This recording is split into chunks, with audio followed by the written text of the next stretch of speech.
Well, welcome to another Pastor's Chat with Coley and Tonks. G'day everybody. It's great to have you with us, and we're continuing talking today, and our topic's probably a bit COVID related because that's just what's happening with all this, isn't it? It's a very we can't escape it. We've got to make the most of it. That's We've right. got to try and stay positive. We've got to try and make the most of it and try and continue to do ministry in it as well. Yeah, and that's the thing we're looking at today. A lot of people within our church volunteer in lots and lots of different areas of ministry around the church. But at the moment, obviously, while we're not meeting, very, very few people are having that opportunity to continue to volunteer in their various areas of ministry. That's right. I've talked to some people and they are a bit sad about it, but it's unfortunate because we've got very limited opportunity at the moment to serve. Yes. Like even at youth group, we did a YouTube thing. We're only allowed 5 people here, and I've obviously got to run the thing. Well, I don't have to, but I sort of be. So it's only 4 of our 13 youth leaders that can be present. So there's people missing out on opportunities in every ministry,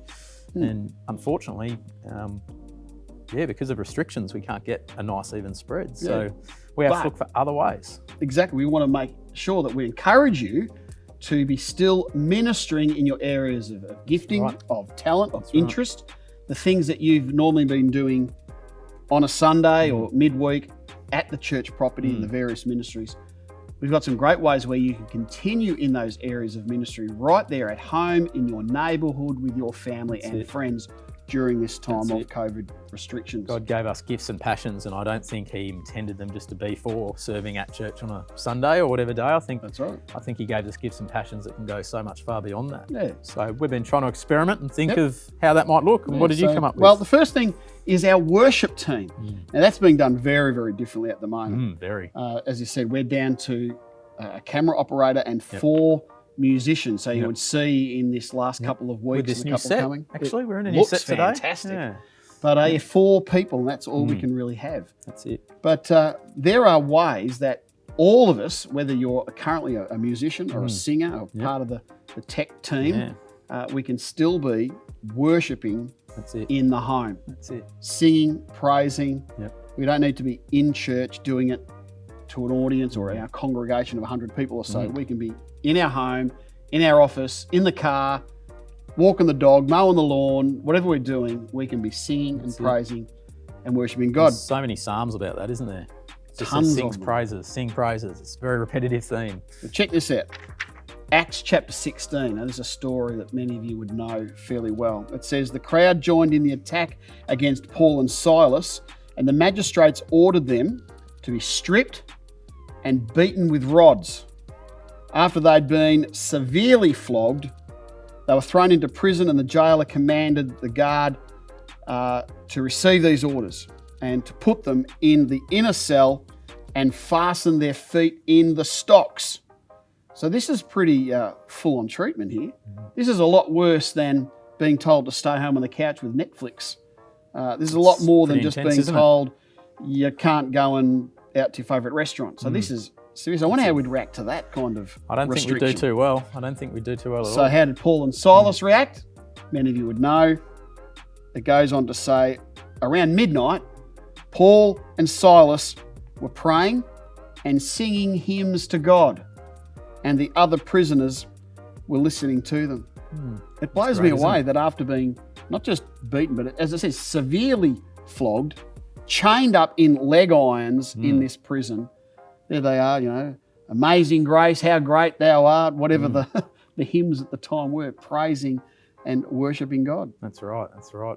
So I like to continue worshipping God at home, in the shower particularly, and my wife tells me to shut up. Oh, what? Yeah, I know. She doesn't like it. I always have a song. Turn the TV up, or? Yeah, she just says, "Oh, do you have to keep singing that?" And, I think it's something more to do with my voice than the song. That's right. Well, don't you stop. Yeah, you keep I'll praising. keep doing it, nice and loud. Well, one that comes on from that I've got is tech ministry. Tech ministry is even, in some ways, hit even harder than worship ministry, even though it's sort of a part of it. But at the moment, we can only have one tech guy if we want to be able to get enough for songs. And we've got a lot of tech people on the roster that aren't being able to serve. But fortunately, we're in an age where tech is being relied on more than ever. So you could be doing a number of things, social media, you could be doing design, you could be learning new skills for tech, you could be trying to keep up to date, you could be doing little graphics that you want to put up on your social media feed or that you could send to people, or you could be doing, working out how to make certain Bible verses look really pretty, how to communicate. Make memes. Make memes, yeah. You could have a great Christian meme page or a secular meme page that you could spread, but it's really limitless opportunities with the tech ministry in a world that's going to need it more than ever. So you could be sharpening your skills so that when we're back and when we're looking for how to run church in this real tech savvy age, you'll be the ones that'll really be pioneering the way for future church. You know, I was chatting with one of our older members the other day and having a lot of trouble all the time getting on YouTube. He said, I've had my grandson show me 10 times, I keep forgetting how to do it. But some of our younger people that are tech savvy could be assisting their grandparents, their uncles, their aunties, their own parents. I need help from my kids pretty regularly when it comes to tech. So another way that just to help, just be something get online, watch our pastors' chats, watch our YouTube. Something that channel. small could be what shares the gospel with them. If they don't know how to use the tech very well, you could put the church YouTube channel on a non-Christian grandparents channel, and they don't know how to turn it off, so they just have to keep listening to it. Yeah, I reckon that'd be a great way. Terrific. Well, another ministry that isn't being needed a lot currently, at least here in our church building, is our cleaning rosters and our grounds. Because we've got minimal use of our buildings, they're not getting very dirty. It's a pretty lonely place here. I'm even only here once a week, really. So it's quiet. So there's certainly a lot of other ways that we can use those kinds of skills around mowing lawns, cleaning, mopping, vacuuming. We could consider doing that maybe for a neighbour who's in need. That's right. Maybe for an elderly friend who might need the lawns mowed. Maybe a single mum who, they're so busy at the moment with the kids at home doing the homeschooling and things that other things become a challenge. So go around and what a mow blessing their that lawn. would be too. That'd probably have more impact than mowing our church lawn, I think. Someone who's sick, someone who's vulnerable, just running the mop over the floor, vacuum the carpets, mow the lawns. Now, obviously doing it COVID safe. That's right. Keeping in mind a lot of the restrictions to do the right thing, but we are allowed to do visit a home for care reasons. So as you long don't go into the home and mow the lawn, can't see a huge problem with that. And it's not long until we're out of restriction, we get a little bit of leeway. That's so right. Particularly one of the first things we'll be allowed to do is go to someone's house, even if it's one or two of us going over. But so we're going to get a little way to show the love of God to someone. That's right. By extending that kind of ministry. That'd be fantastic. Yeah. Another one that I've got, just close my phone, is just pastoral care. And I think you'll extend on this with yours, but pastoral care is something we have a lot of great people at our church that do pastoral care. And what that is just caring for people in a very pastoring sort of way, in a shepherding sort of way, coming alongside them and helping them. And that could just be a phone call. And it doesn't matter what restrictions you're out, they're not blocking the phone lines. So someone you think, I miss seeing such and such at church, you could just give them a call, contact them, see how they've been, talk to them for 5 to 10 minutes. Just hearing a familiar voice makes such a difference for some people at the moment. And just seeing what they need, if they need prayer for anything with that, but how can you care for them in a pastoral way?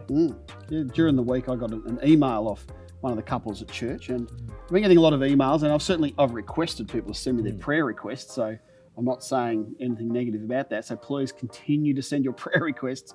But one couple, instead of just giving me a big list of their needs, they just told me about the different things that they've been up to, talking about waking up early in their new property and seeing the sunrise and seeing the sunset of an evening. And it was a beautiful letter just to receive, and it really lifted my spirits a bit. So that's the kind of impact we can have by a nice little email, a text, a phone call, a card. That's it. You know, we got one beautiful, precious lady in our church, Maxine, and she regularly sends out handmade birthday cards and other cards to people. And I know that when people receive those cards, it is such an incredible blessing. And we got a member of a church sent us a handwritten card, just a little letter in the mail, and just to get, when you get something in the mail, it's handwritten for one, you know, it's on a bill. It's so rare. And then to open it, you're like, wow, it just makes you feel good. And it makes you feel encouraged, and we can encourage other people so easily. We don't have to see them on Sunday and use that time to encourage them. We can do it more intentionally. Exactly right. Now, something that we love, both of us, is our morning teas love good morning on tea. A Sunday. Yep. How much have we missed Chalum's little Indian snacks that she would always bring? Yeah, just Sunday mornings aren't the same without a sweet little treat. Homemade slices, scones with jam and cream. Yeah, there's just, I'm just something about salivating. it. Yeah, it's just morning tea. But we're not doing morning teas at the moment. No. But we can still minister in that kind of way. Why not think about going to Mocha Mecca or your favourite coffee shop, buying an extra couple of takeaway coffees, and just completely out of the blue, go to a friend's house, drop those coffees off and say, just thinking of you, and then driving away. That's right. The restrictions like at the moment, just you can drop it off at the door, and if it's in a few weeks when we're allowed to have 1 or 2 over, then you can stay with them maybe, watch the service with them. Do you want to come around for morning tea? And you say combine that with our service. A slab of hedgehog, a slab of, something there. You could have something, sweet treat to go as well with that. There's something magical about tea or coffee, a nice piece of cake or a slice. It like lubricates the conversation. It gets it all moving and going, and adds a beautiful atmosphere. So it could be a good outreach too if you've got a non-Christian friend, and if you say you'll shout them coffee and give them a morning tea or cook them breakfast while you watch church, you're probably not going to say no. Yeah, probably not. Can only try. You got another one? I do, and I think you've got this one as well. But just to pray, and prayer ministry just doesn't go away. Prayer ministry is something that we need to do regardless. It's something we need to always be involved in. But pray, and you might be one of our church's pastors' prayer partners, which you've got an opportunity you would have seen last week to join up for. Yeah. But also something that part of that is people praying with us before we preach on a Sunday. Just pray for that at another time during the week. You can pray for your pastor, but you can pray for others that you know are in need. I believe you've got a bit to extend on that. But, well, there's certainly a lot of people we can be praying for. Now, if you know of someone, just pray for them. We can be praying for our church, for our family. We pray for our nation and our leaders. We've talked about this a few times, how tired our Premier is looking with the huge weight upon his shoulders. Instead of grumbling about it, pray for him, pray for our team. Pray for the sick. Pray for our medical people, our doctors, our nurses, other healthcare professionals. Pray for our teachers as they're continuing to try to bless and teach and guide our kids through all these restrictions and staying at home and things. Just pray. We can all do it. That's it. It's very Absolutely easy. Every single Christian person can be praying. 1 Thessalonians 5:17, pray without ceasing. That's right. We've got so much time to do it now. We say we've got more time and we lost all of these things in our life. You must have time to pray now. So let's pray.